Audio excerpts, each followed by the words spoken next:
आज के बहुत महत्वपूर्ण कार्यक्रम, महत्वपूर्ण इस दृष्टि से कि मैंने ही खुद कहा था कि मैं पुलवामा के कैंप में एक रात सभी जवानों के साथ बिताना चाहता हूं और आप लोगों के साथ आपके अनुभव, आपकी कठिनाइयां और आपके जज्बे को देखना भी चाहता हूं, कठिनाइयां और अनुभव को जानना चाहता हूं। इसलिए मेरी दृष्टि से कम मेरे लिए कार्यक्रम बहुत महत्वपूर्ण है कि सीमा की अंतिम इंच तक जो जवान देश की सुरक्षा में लगे हैं, चाहे सेना के हो, बीएसएफ के हो, सीआरपीएफ के हो, एसएसबी के हो, उनके साथ रहने का मौका मेरे लिए भी बहुत महत्वपूर्ण कार्यक्रम है। इस महत्वपूर्ण कार्यक्रम में उपस्थित श्री मनोज सिन्हा साहब, जो आज हमारे गेस्ट हैं, श्री कुलदीप सिंह जी, डीजी सीआरपीएफ, भारत सरकार के गृह सचिव श्री अजय कुमार भल्ला जी, राजीव राय भटनागर जी, डीआईबी श्री अरविंद कुमार जी, जम्मू कश्मीर सरकार के chief secretary A K. Mehta ji, DGP Jammu Kashmir Shri Dilbag Singh ji, 16 corps commander Pandey ji, Shri Pankaj Kumar Singh, DG BSF, Shri Daljit Chaudhary, ADG CRPF, और आज जिनको मैं मिलने आया हूं, CRPF, SSB, Jammu Kashmir police, BSF, सेना और सीआईएफएस के सभी प्यारे जवानों। आज का ये कार्यक्रम मेरे 3 दिन के जम्मू कश्मीर के दौरे का अंतिम कार्यक्रम है और मैं निसंकोच, मीडिया के माध्यम से पूरे देश में जाने वाला है, मगर मैं निसंकोच कह सकता हूं सबसे महत्वपूर्ण और उपयोगी कार्यक्रम ये आज का अभी का हमारा कार्यक्रम है।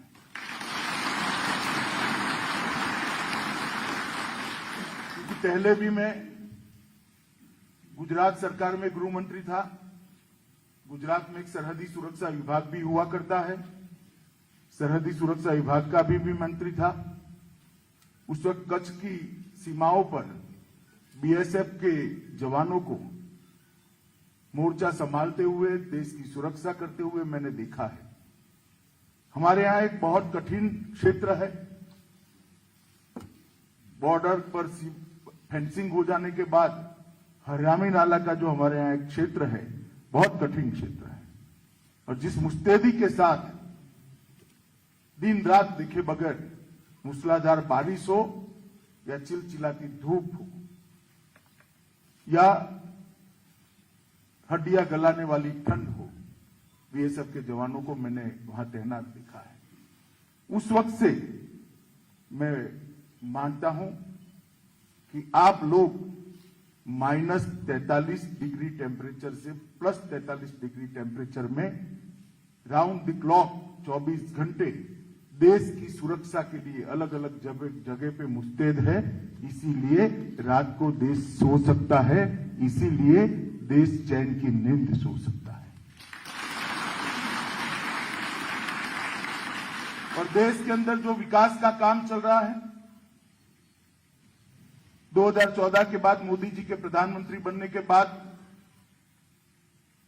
देश ने जिस द्रुत गति से विकास के रास्ते पर चलना शुरू किया है, निश्चित ही हम सबका भरोसा है कि कुछ ही समय के अंदर दुनिया की सभी अर्थतंत्र में भारत अपना स्थान मजबूत से मजबूत जगह पर अंकित कर लेगा। 11वें नंबर पर हम थे 2014 में, आज 6ठे 5वें पर हम आगे पीछे होते हैं, मगर मुझे भरोसा है 2024 तक हम 3 नंबर पर निश्चित पहुंच जाएंगे और ये बहुत बढ़िया मकाम माना जाएगा। और ये जो आर्थिक विकास हो रहा है देश भर के अंदर, इंफ्रास्ट्रक्चर से लेकर इंडस्ट्रियल डेवलपमेंट से लेकर देश के एजुकेशन के अंदर आमूलचूल परिवर्तन से लेकर कई क्षेत्रों में, मैन्युफैक्चरिंग में भी बहुत बड़े बदलाव आ रहे हैं। वो बदलाव इसलिए हो रहे हैं कि सेना और सीएपीएफ का मेरा जवान मोर्चे पर डटा हुआ है और सभी नापाक इरादों को वो धूल के अंदर मिलाने के लिए सक्षम है। इसलिए देश में डेवलपमेंट संभव हो रहा है। आज मैं यहां आया हूं तब आजादी का अमृत महोत्सव चल रहा है। हमारे आजादी के 75वां साल चल रहा है। आजादी का अमृत महोत्सव किसी भी के देश के लिए बहुत महत्वपूर्ण होता है। सब देश उसको बड़े उत्साह के साथ मनाते हैं, मगर हमारे प्रधानमंत्री जी ने एक अलग प्रकार से इसको आजादी के अमृत महोत्सव को मनाने का फैसला किया है। हम उत्साह के साथ मनाएंगे, बहुत सारे अचीवमेंट हमने किए, अचीवमेंट का गुणगान भी करेंगे और अचीवमेंट के लिए जो कंट्रीब्यूटर है उनकी पीठ थपथपाने का भी काम करेंगे। परंतु इसके साथ साथ आजादी का अमृत महोत्सव हम सब के लिए, जब आजादी के 100 साल होंगे तब भारत कहां होगा, इसके लक्ष्य तय करने का भी समय है। 75वें साल में ही देश के अंदर जितने लोग अलग अलग तरीके से देश के लिए काम कर रहे हैं, उनको अपना एक संकल्प तय करना है, एक लक्ष्य तय करना है। जब आजादी के 100 साल होंगे, हो सकता है हम लोग न हो, मगर देश होगा। तो आजादी के 100 साल होंगे तब देश कहां होगा, हर क्षेत्र के अंदर ये तय करना, इसका संकल्प लेना, इसका लक्ष्य निश्चित करने का हमारे लिए साल है। मैं यहां पर आप लोगों को कोई लक्ष्य देने नहीं आया हूं। लक्ष्य निश्चित हर हमारे बल का निर्धारित करेंगे, परंतु आज ये कहने आया हूं कि सारे लक्ष्यों की पूर्ति तभी हो सकती है जब हम हमारे देश पर गलत दृष्टि से देखने वालों से देश को सुरक्षित कर दे, और वो काम आप लोगों ने करना है, हम लोगों ने करना है। और आजादी के अमृत महोत्सव के वक्त ही आज मैं आपके सामने आया हूं। मेरे लिए भी एक दृष्टि से ये सौभाग्य की बात है और बहुत आनंद का विषय है कि आजादी के अमृत महोत्सव में मैं आज यहां पर पुलवामा में आप लोगों के साथ एक रात्रि निवास करने का मुझे मौका मिलेगा। मित्रों, धारा 370 और 35 से हटाई तब ढेर सारी अटकलें लगती थी और कोई गलत नहीं थी। बहुत बड़ा रिएक्शन आएगा, आना संभव भी था। हो सकता है बहुत बड़ा रक्तपात भी होगा, होना संभव भी था। मगर मैं आप सभी को आज कहने आया हूं, मुक्त मन से कहना चाहता हूं, आपकी मुस्तैदी के कारण कहीं पर किसी को एक गोली भी नहीं चलानी पड़ी। ये हम सब के लिए बहुत बड़ा विषय है। देश हित में, कश्मीर के हित में इतना बड़ा फैसला लेने के बाद भी जिस मुस्तैदी के साथ आप लोगों ने यहां मोर्चा संभाला, लगभग सभी बल के मिलकर 28,000 से ज्यादा जवान हैं, मुझे ठीक गिनती याद है, 28,000 से ज्यादा। जम्मू कश्मीर पुलिस की फोर्स अलग थी, मगर जिस मुस्तैदी के साथ मोर्चा संभाला, कोई रक्तपात बगैर कश्मीर के अंदर विकास के नए युग की शुरुआत हुई है। परिणाम देखिए, जिस पुलवामा को देश और दुनिया हमारे जवानों पर हुए निर्मम हमले के रूप में जानता था, वही पुलवामा में आज 2000 करोड़ का मेडिकल कॉलेज बनने की शुरुआत हुई है। ये इतना बड़ा परिवर्तन। अगर शांति हो, सुरक्षा हो और चुने हुए प्रतिनिधियों ने विकास के लिए ठान लिया हो, तो क्या हो सकता है। जम्मू कश्मीर इसका उदाहरण है। ढेर सारे क्षेत्रों में आज जम्मू कश्मीर में विकास 2 दूनी रात चौगुनी द्रुत गति से आगे बढ़ रहा है। इन्वेस्टमेंट आ रहा है, नए नए इंस्टीट्यूशंस आ रहे हैं, IIM हो, IIT हो, एम्स हो, निफ्ट हो, कोई ऐसा इंस्टीट्यूट नहीं है नेशनल लेवल का, राष्ट्रीय कक्षा का, जो आज जम्मू कश्मीर में काम करने के लिए जिसका निर्णय नहीं हो गया है। जम्मू कश्मीर को हर दृष्टि से बदलने की शुरुआत हुई और मुझे पूरा भरोसा है जब मोदी जी का ये स्वप्न जम्मू कश्मीर के विकास का समाप्त होगा, हम सफलतापूर्वक इस रास्ते पर आगे बढ़ेंगे। यहां पर हमेशा के लिए अमन, चैन और शांति का भी हम प्रादुर्भाव देखेंगे। इसको हम अपने जीवन काल में ही देख पाएंगे, मुझे पूरा भरोसा है। मित्रों, कानून और व्यवस्था की परिस्थिति भी बहुत सुधरी है।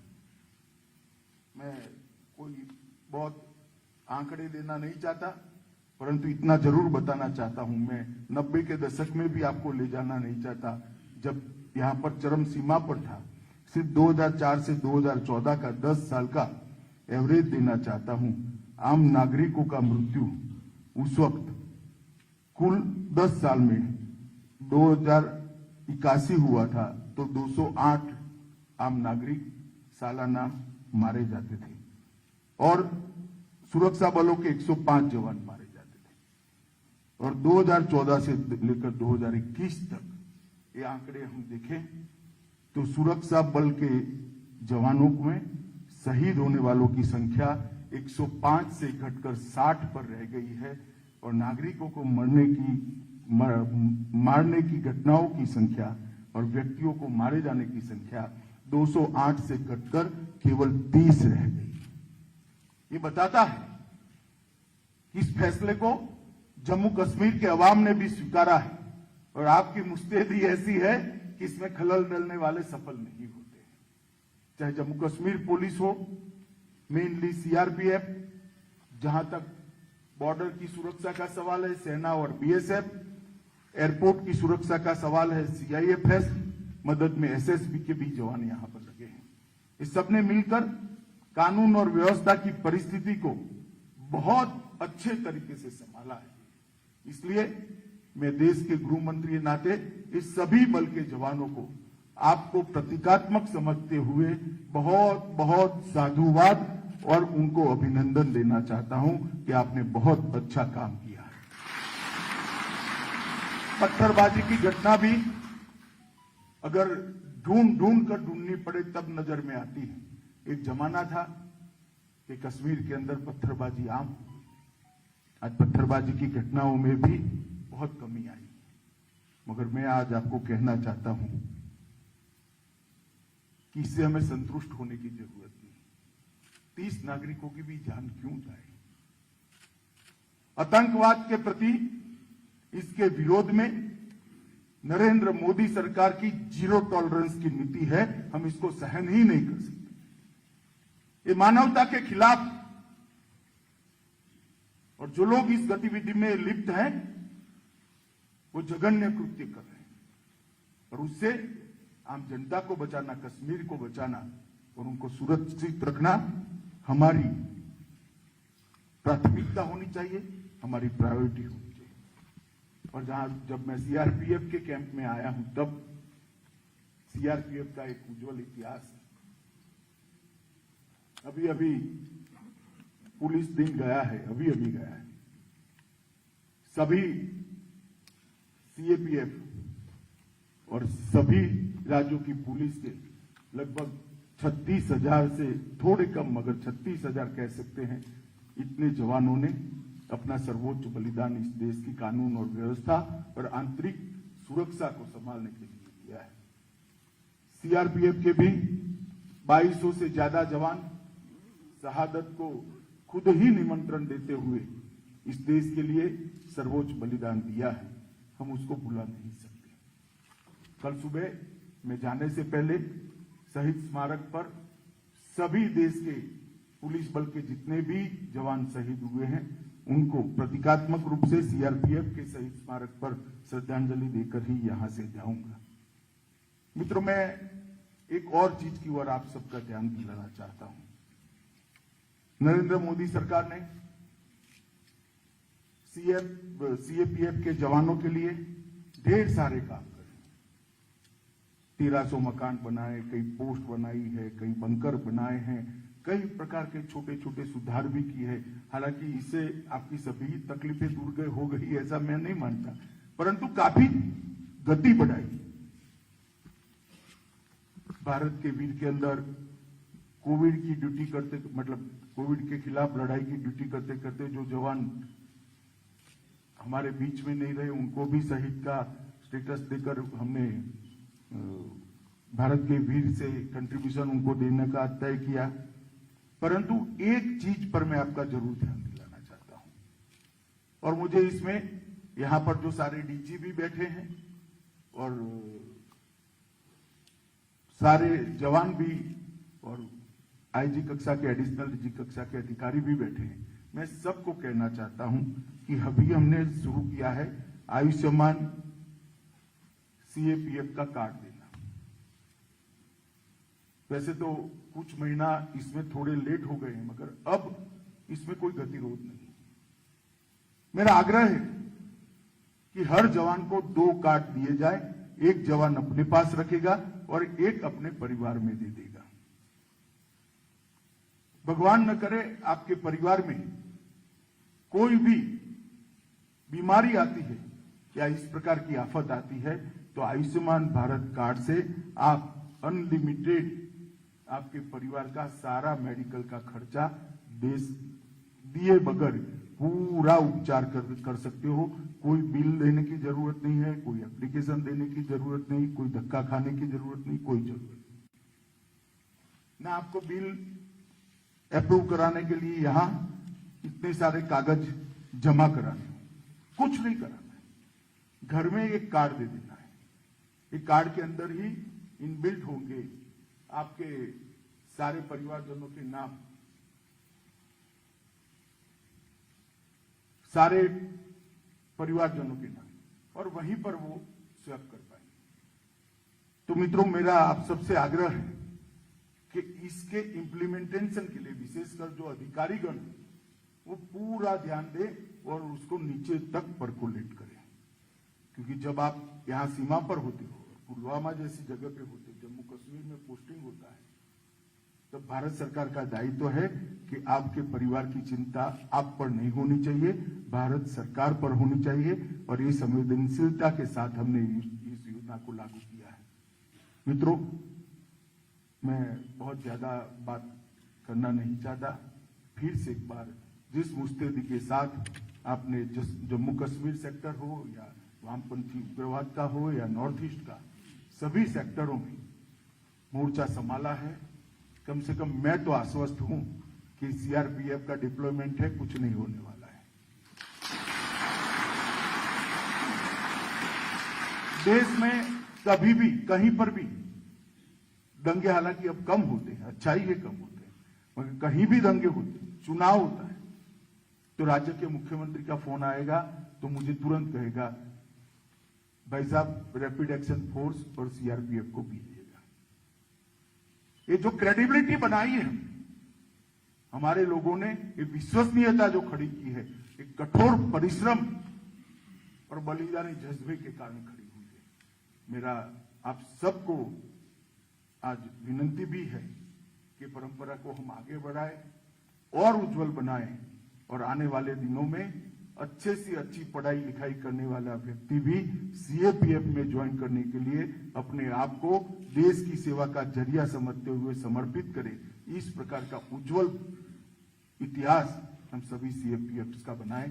आज आप सभी को मिलकर साच अर्थ में हृदय में बहुत आनंद हुआ। फिर से एक बार पुलिस बल के जो 36,000 के करीब जवान शहीद हुए हैं, वो सबको पूरे देश की ओर से, नरेंद्र मोदी सरकार की ओर से हृदय से श्रद्धांजलि देकर मेरी बात को समाप्त करता हूं। भारत माता की जय।